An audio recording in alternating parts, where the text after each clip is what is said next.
This is the Horse Radio Network.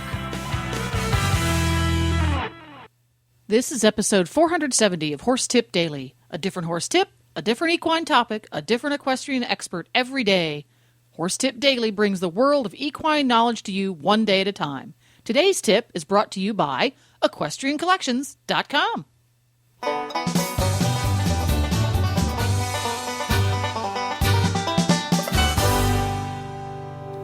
Hi, Coach Jen here, and thanks for tuning in to Horse Tip Daily. Today's tip is from Glenn the Geek. Regular listeners to the Horse Radio Network and Horse Tip Daily in particular know Glenn the Geek as the consummate horse husband, uber geek, and all-around smart guy. His tips are always relevant and presented with an unmistakable flair. Today's tip is part 2 of a 5-part series on the levels of learning. But first, a word about today's sponsor, EquestrianCollections.com. When you need to resupply, replace, update, or invest in the stuff that makes your horse life possible, stop by EquestrianCollections.com first. Do you need to replace those nasty, everyday barn boots? They've got dozens to choose from. Are you searching desperately for custom embroidered saddle pads for the team championships? EquestrianCollections.com can set you up. Craving real, honest-to-goodness, knowledgeable, nice people to answer your questions? All this and more can be found at EquestrianCollections.com. So stop by today and treat yourself to a fantastic shopping experience. No matter whether you ride English, Western, or bareback around the backyard, EquestrianCollections.com has what you need to enjoy your horse time to the fullest. Now, enjoy today's tip. And here's Glenn the Geek. Thanks for stopping by again, dude. I don't think I have a choice. You've threatened me that if I don't show up every day to finish this series, I'm gonna be sleeping on the couch. So hey, I got to use all the ammo I've got available. Well, that's always the best one when you're dealing with horse husbands. Is you're on the couch. So well, I can't threaten to not cook because that doesn't happen anyway. That's true. I do all the cooking, so right. You can't really threaten to do that. Yeah. All right. Well, today is a part 2 of our 5-part series on the levels of learning. And if you did not listen to part 1, which was yesterday, do you have the episode number that was yesterday, Jennifer? Yesterday, episode 1 in the 5-part series is 469. So if you did not listen to episode 469, I would say go back and listen to it. I think it's important to listen to that first episode because we're getting a little deeper than we usually do with this particular topic on Horse Tip Daily. And it's on the levels of learning, and I don't think it'll make a whole lot of sense to you unless you do go back and listen to that. So you want to listen to these in order. We don't do this very often on Horse Tip Daily, have a series like this where you want to listen to them in order, but I think this is one that you definitely do.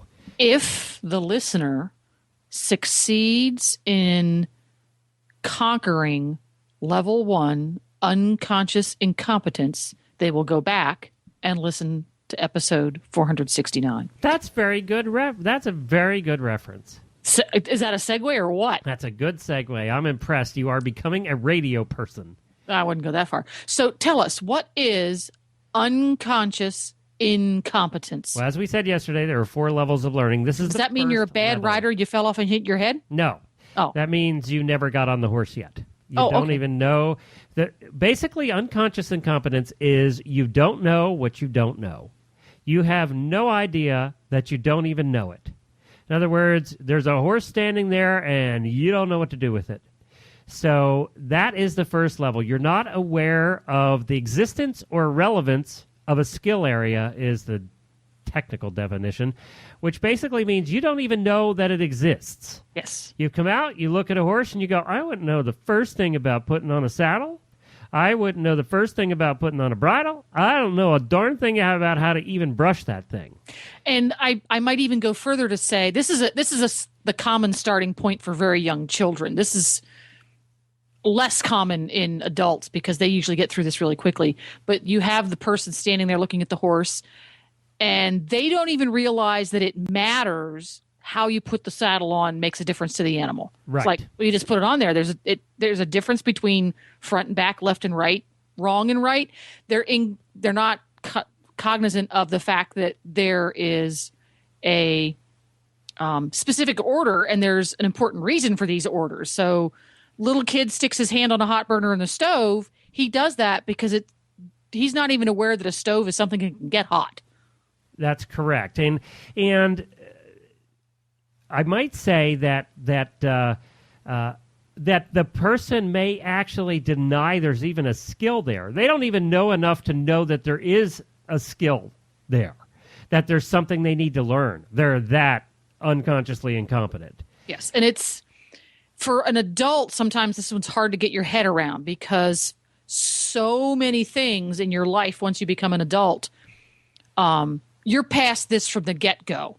When little teeny infants discover their toes for the first time and mom and dad take pictures and videos like, oh, look, he's playing with his toes.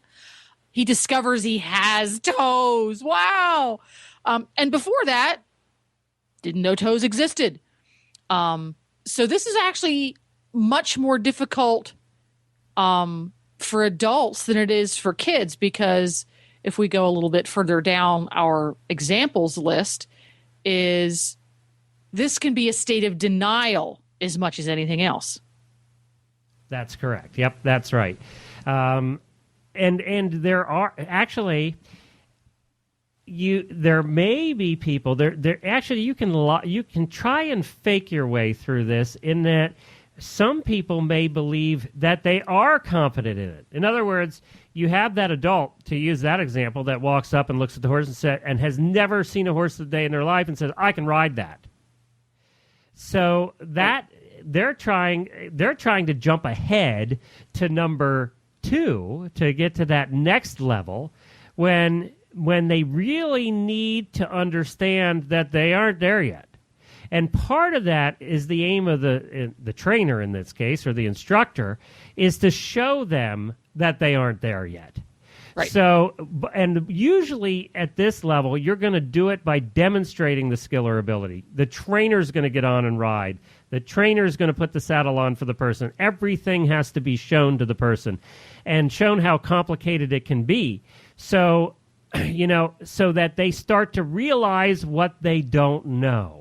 Right. By being demonstrated those things, you start to realize what you don't know. When all of a sudden that this size bit and this has to be this and one finger there to put the bridle on and that's too tight and this is too loose, is when the person starts to go, oh, there's a lot more to this than I thought.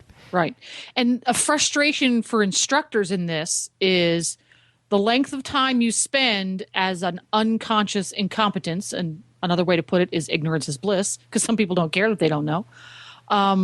Is the strength of the stimulus to learn, which I think is an important point, because many people have been in that situation as either the student, for example, you're in school and you are forced to take music class, and you could give a flying flip about music, and you say, well, why do I have to take music? I don't care about music, and besides, I don't get it, because the stimulus to learn isn't there. You don't care about it. Me, by the way. That was you. Yeah. And you don't want to learn it. And we have frequently come across... And nobody wanted to hear it. That was the other thing. But you're learning about sound now, not music necessarily. But That's sound. true. I'm learning a lot about sound that I never knew I wanted to learn. Yeah. The student has to have a desire to learn.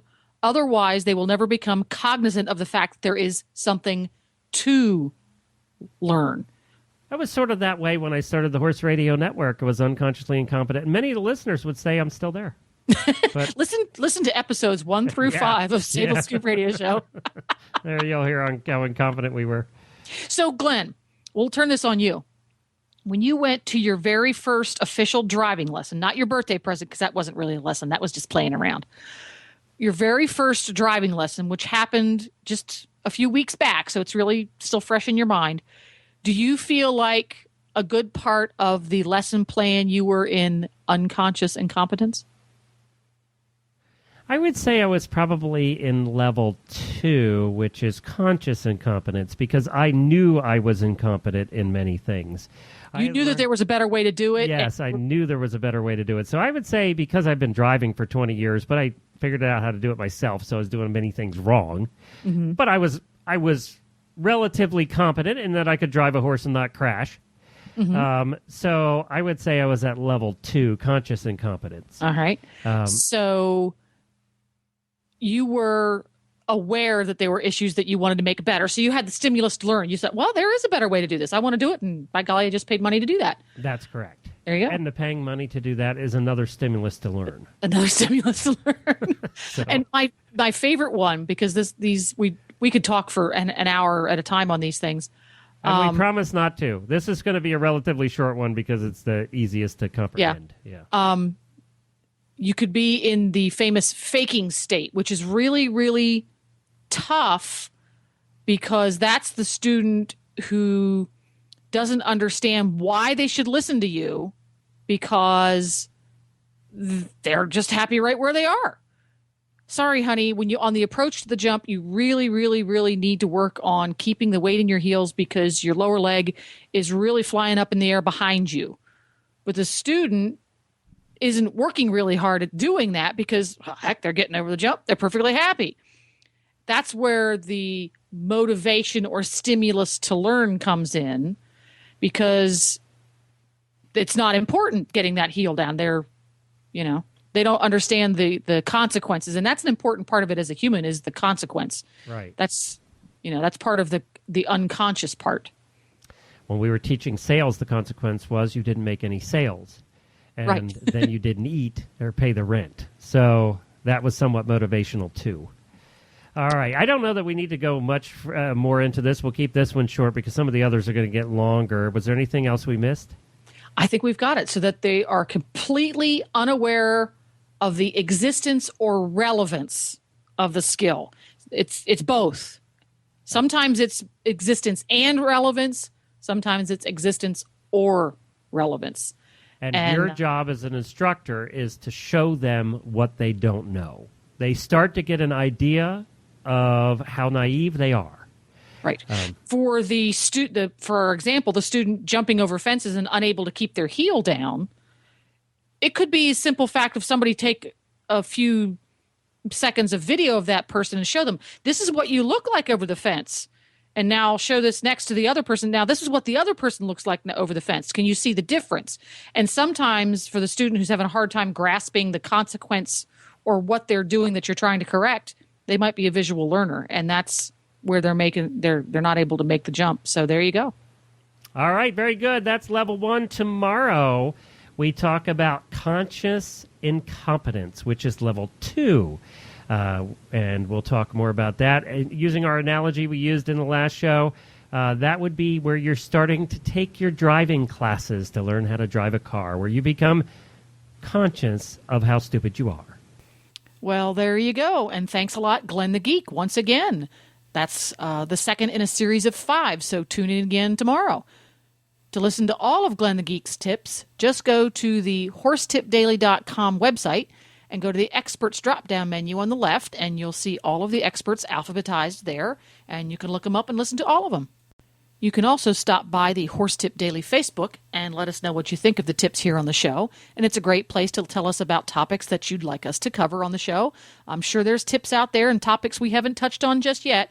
You can subscribe to all of the shows, including Horse Tip Daily, on the Horse Tip Radio Network through your iTunes or Zune and get your horse podcasts automatically downloaded to your iPod, Zune, or MP3 player.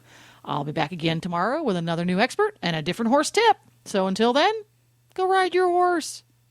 The Horse Radio Network and the Horse Radio Network hosts are not responsible for statements of guests or their opinions. Use your own judgment when listening to the tips provided by the experts on Horse Tip Daily.